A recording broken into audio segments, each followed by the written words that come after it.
Oi, sou o Thiago, neurocirurgião infantil. Esse vídeo é mais um vídeo da série sobre paralisia cerebral e nós falaremos sobre os grandes tipos de paralisia cerebral. Então, se você tem alguma criança ou se você é um cuidador, se você é um profissional de saúde, é aqui que a gente vai começar uma jornada mais profunda de entender conceitos e de poder ver que dá para fazer mais. São basicamente 3 grandes grupos. Toda paralisia cerebral atrapalha o desenvolvimento motor da criança. 3 grandes grupos. O grupo das crianças que são espásticas, nós falaremos especificamente sobre isso. Nós temos o grupo das crianças que são discinéticas e vocês vão entender o que é uma discinesia. E as crianças que são atáxicas. E aí vocês vão entender também o que é uma ataxia. O que conta nesse momento é saber que a maioria das crianças com paralisia cerebral, elas só são diagnosticadas entre 1 e 2 anos de idade e uma parte delas não tinha fator de risco aparente. Isso quer dizer que quanto mais cedo a gente identificar sinais de espasticidade, de movimentos involuntários ou incoordenação, melhor vai ser o prognóstico e melhor vai ser a forma de cuidar dessa criança. Esses 3 grupos, em ordem de frequência, os espásticos são mais frequentes que os discinéticos, que são mais frequentes que os atáxicos. Depois disso, a gente consegue classificar a paralisia cerebral. A abordagem toda é feita com uma grande entrevista com a família, um exame físico e neurológico minucioso e alguns exames que eles variam de acordo com a idade, como ultrassom transfontanelar, a própria tomografia, especialmente ressonância, que tem épocas diferentes e motivos e funções diferentes. Uma vez que a criança tem um diagnóstico ou pelo menos uma suspeita, fisioterapia neurológica intensiva, terapia ocupacional, fonoaudiologia, neuropediatra, ortopedista, neurocirurgião pediátrico, nutricionista, fisiatra, psicólogo, pediatra. Isso é o grande time que vai acompanhar essa criança a partir de então. Então, se acometeu a criança até 2 anos de idade, se comprometeu a parte motora, a movimentação da criança, eu tenho que ver se ela é espástica, bilateral ou unilateral, um lado ou o corpo todo, se ela é discinética, se a criança tem uma série de movimentos, ou ela é atáxica, que ela é toda incoordenada. Se eu não sei como classificar, eu vou chamar de discinética. Se ela tem mais de um, eu vou chamar da que ela tem mais. E agora nós vamos nos deter sobre alguns conceitos que eles são importantíssimos para entender paralisia cerebral. Um deles, que é a espasticidade. Funciona desse jeito. Todo músculo, para se movimentar, ele tem que ter uma contração mínima. Senão ele solta da pele. Isso nós chamamos de tônus. Tônus é uma contração que o músculo tem em repouso. Se eu tenho um aumento da contração desse músculo, eu tenho uma hipertonia. Se eu tenho uma diminuição da contração desse músculo, eu tenho uma hipotonia. O que acontece na paralisia cerebral é que a via que liga a formação do movimento, ou seja, o córtex, que é o cérebro, até a espinha, que é por onde essa informação sai em direção aos braços, em direção às pernas, ela está danificada. Seja por falta de oxigênio, seja por infecção, uma malformação cerebral. Acontecendo antes dos 2 anos de idade, limitando a criança, vai ser paralisia. Então, quando essa contração está aumentada ainda em repouso, vai ter uma resistência para vencer essa articulação. Se eu tenho uma resistência, eu tenho uma hipertonia. Se essa dificuldade em movimentar a articulação, ela impede definitivamente essa movimentação do braço, da perna, mão sempre fechada, perna completamente cruzada, eu vou conseguir graduar esses casos. A forma que nós usamos para saber se é um defeito de formação, se essa dificuldade para movimentar a articulação é uma dificuldade que limita completamente essa articulação, ou se ela limita em algumas fases, a gente tem como graduar. Além disso, tem um detalhe. Quando a gente fala em espasticidade, paralisia cerebral, quando eu venço esse movimento começa a ficar mais simples. É como se fosse uma espécie de um canivete.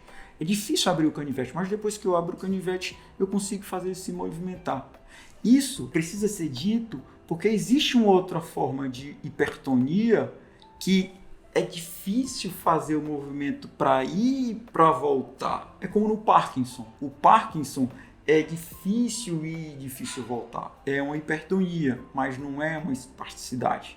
Por isso é que a criança que tem paralisia cerebral, ela tem uma dificuldade para começar o movimento. Depois que a gente consegue esticar a articulação, o movimento ele se forma e aí fica mais fácil de acordo com o grau ou não. E eu vou mostrar como que podemos fazer a classificação. Para os profissionais de saúde que mexem e que cuidam desses pacientes, a gente usa alguns conceitos, eles não estão dentro da classificação, mas eles valem como informação. E para quem conhece algum paciente com paralisia cerebral, a gente chama de diplegia, quando as pernas são mais duras do que os braços.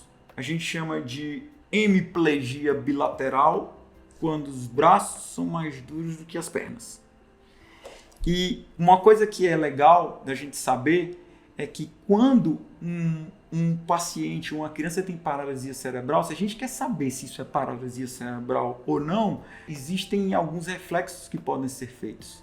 Aquele do martelinho, aquele que a gente bate no joelho, que a gente passa debaixo do pé, que são coisas muito disponíveis e muito simples de se encontrar até na internet. Todas as vezes que a gente tem uma criança que é muito durinha e a gente bate e faz um estímulo e ela faz um reflexo muito alto, eu consigo dizer que ela é espástica. A outra forma, que tem um nome até mais difícil de lembrar, chama discinesia. Discinesia é todas as vezes que eu tenho movimentos involuntários, incontrolados, repetitivos e às vezes que seguem um certo padrão, ou seja, sempre de uma mesma forma, isso é uma discinesia. E aí nós temos dois tipos.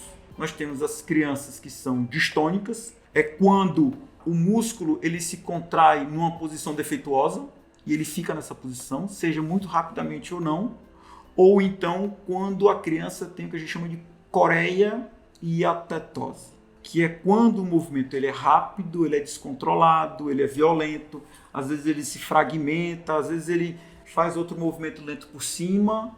Todas as vezes que a paralisia cerebral é caracterizada não por imobilidade, mas sim por determinados movimentos, nós estamos falando de uma discinesia.